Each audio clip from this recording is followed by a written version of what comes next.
In this talk, we are going to learn about the nervous system of animals. Animals are organisms that belong to the domain of eukarya and the kingdom of Animalia. All animals are multicellular eukaryotic heterotrophic organisms. Animal bodies show a hierarchical level of organization. As true with all organisms, the body of animals is made up of cells. However, different cells come together to form tissues. These cells that form the tissues usually arise from the germ layers. Now, different tissues can come together to form organs, and different organs can work together as part of an organ system. Organ systems are usually assigned specific functions that will allow the organism to survive, reproduce, and grow better. Some of the organ systems present in animals are the nervous system, which allows the animals to perceive their environment and respond to it. The musculoskeletal system, which is a combination of the muscular system and the skeletal system, which promotes movement in animals. The digestive system, which enables animals to obtain nutrition. The circulatory system, that is able to transport different types of substances to the different parts of the animal body. The respiratory system that promotes gaseous exchange. The excretory or urinary system that is able to remove soluble waste from the body, especially when they are nitrogenous waste products. The endocrine system, which is an intricate system involving hormones that is present for the well-being of the body. The integumentary system, which includes the organ like the skin. The reproductive system that enables reproduction in animals. The function of the nervous system is to perceive the external environment of the organism, as well as the internal environment of the organism, and coordinate an appropriate response. Thus, it needs to have the ability to sense the external and internal environments so that an appropriate response can be mediated. For this, the nervous system needs sensors to detect stimuli that could be external or internal, as well as motor effectors to respond to the appropriate stimulus. By evolving a nervous system, animals are able to rapidly respond to their external environments, as well as maintain appropriate internal environments so that they can survive better. Nervous systems can be found in multicellular organisms, but not all multicellular organisms have a nervous system. Fungi and plants do not have a nervous system and have evolved other types of mechanisms to sense their environment and respond appropriately. When it comes to animals that belong to the phylum of Peripheral, like sponges, do not have a nervous system as well. We do observe primitive nervous systems in diploblasts like cnidarians and ctenophores. In the case of their nervous system, they are specialized cells called as neurons that play an important role. There are three main parts of a neuron. The soma, or the cell body, is the part that has the nucleus of the cell, while dendrites are the parts of the neuron that are able to get information from other neurons.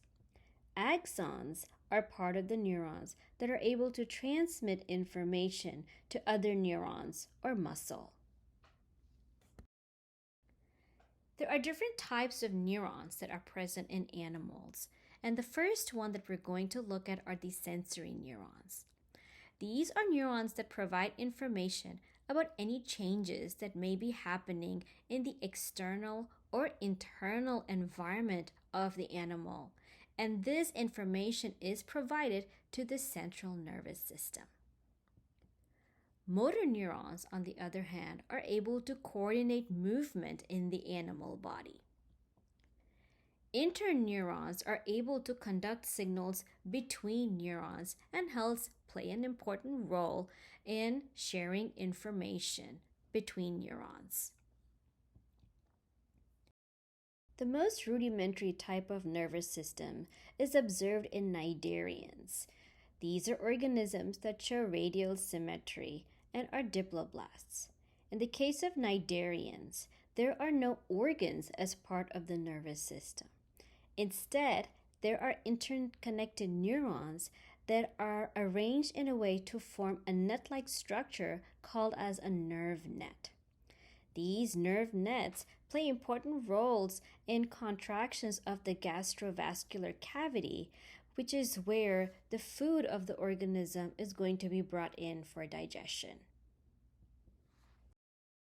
As time passed and organisms evolved, the axons of multiple neurons were bundled together to form structures called as nerves. We're able to see these nerves in certain invertebrates, like the sea stars, which are echinoderms.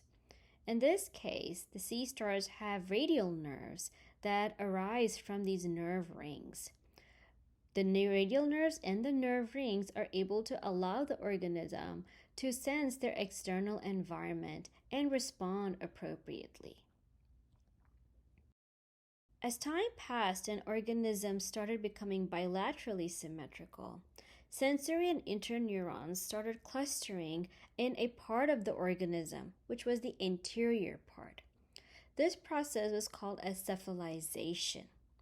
The nerves that were present at the posterior end were able to communicate with those that were present in the anterior part of the organism. The neurons in the anterior part organized to form a structure that we know as the brain. This brain was able to integrate information that was obtained from different parts of the body.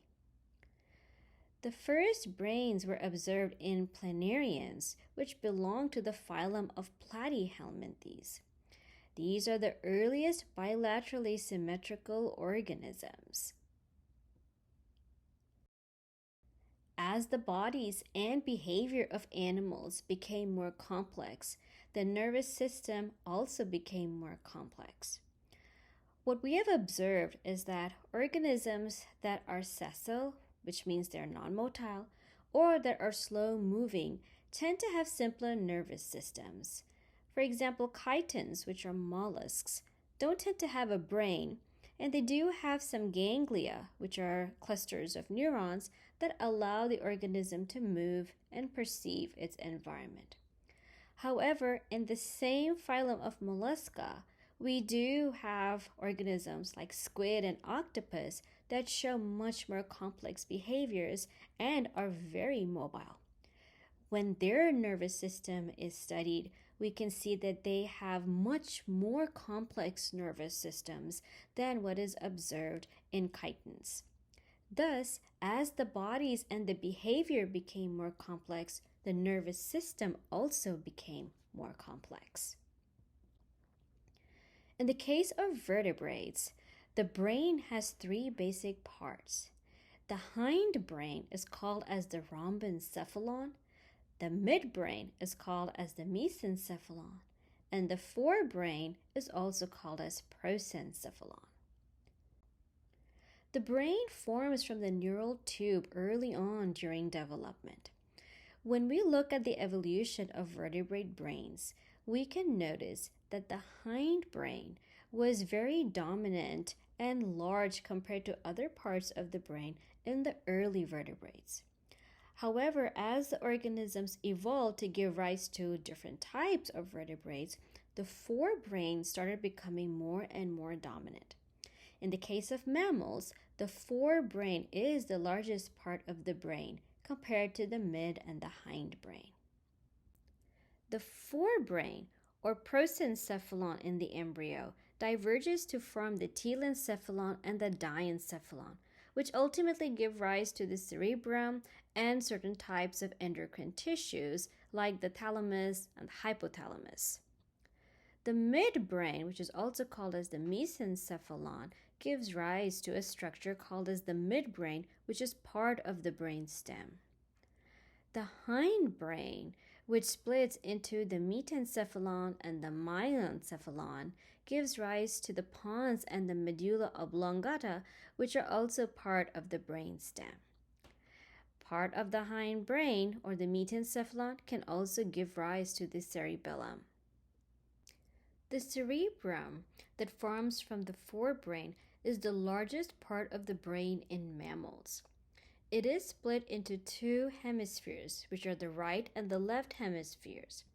These hemispheres are connected through a bundle of nerve fibers called as the corpus callosum. Each hemisphere is able to receive sensory input, but the fascinating thing is they receive the input from the opposite side of the body. So the right hemisphere will normally receive sensory input from the left side of the body, while the left hemisphere receives sensory input from the right side of the body. The cerebrum can be divided into different lobes that have appropriate functions.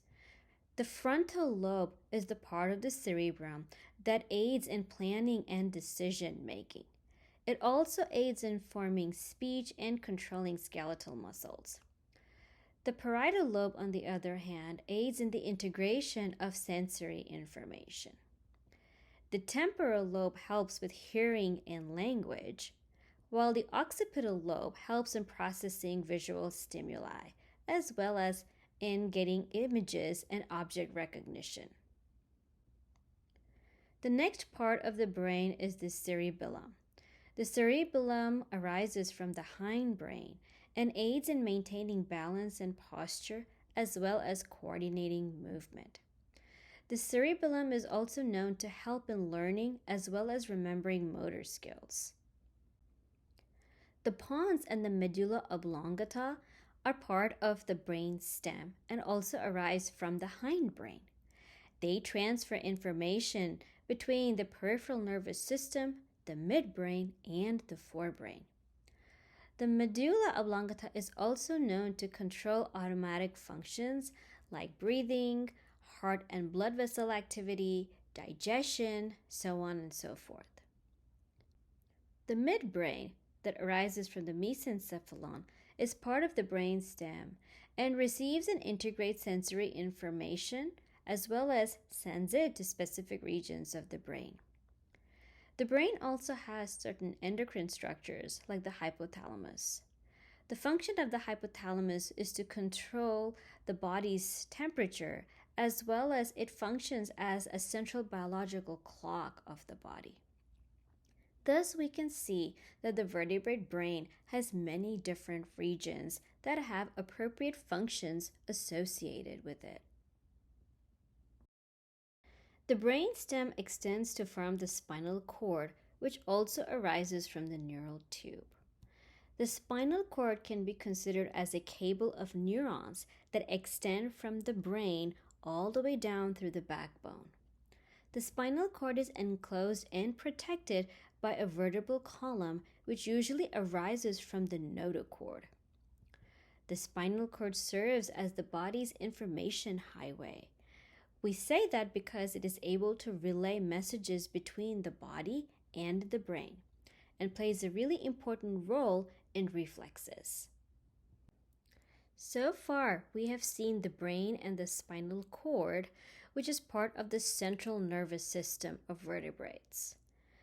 The brain and the spinal cord is able to get sensory signals through sensory neurons that are able to perceive internal as well as external stimuli. The information that these sensory neurons provide to the brain and spinal cord allowed them to provide an appropriate response through motor pathways. These motor pathways can be pathways that we can control consciously or voluntarily, and thus the somatic nervous system comes under these motor pathways. There are certain types of movements that are involuntary in nature, and that comes under the autonomic nervous system, which is part of the motor pathway. These sensory and motor pathways all come under the peripheral nervous system. The peripheral nervous system comprises of nerves as well as ganglia, which are collections of cell bodies. Let us look at an example to understand how the peripheral nervous system works.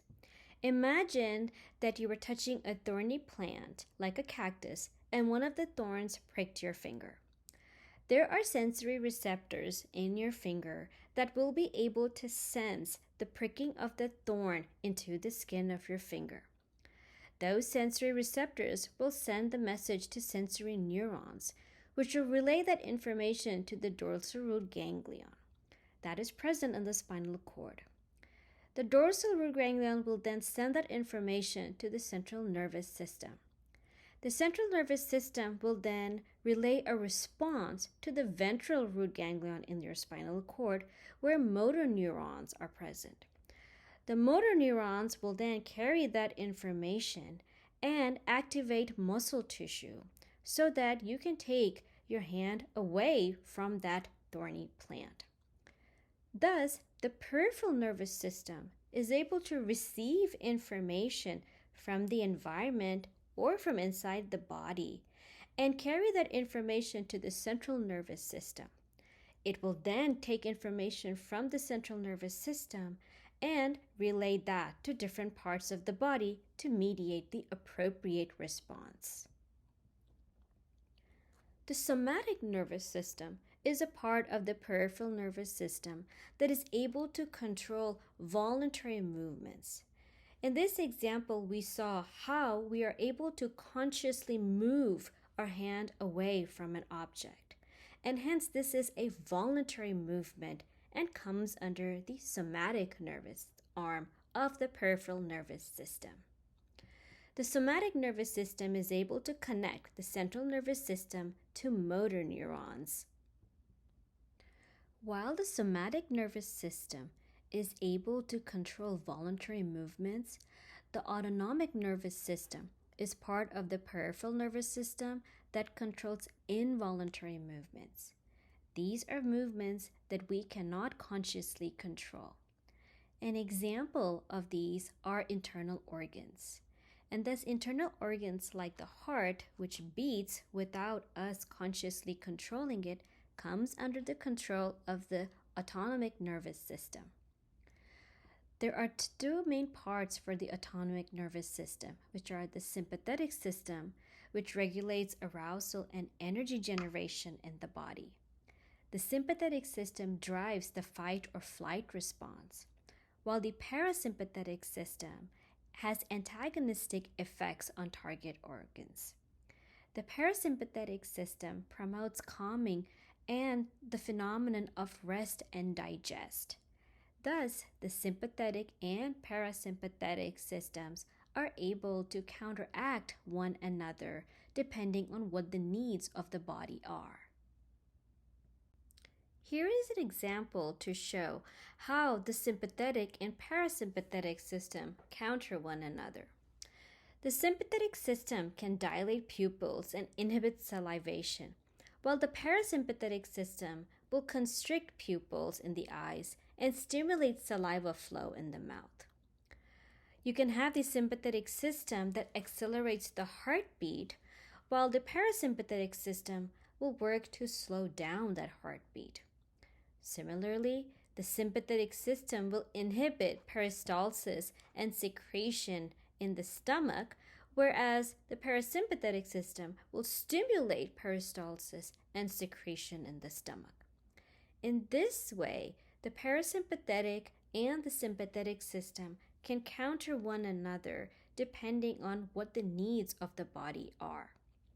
It should be noted that in many of these scenarios, we are not able to control these movements, and hence they are involuntary in nature.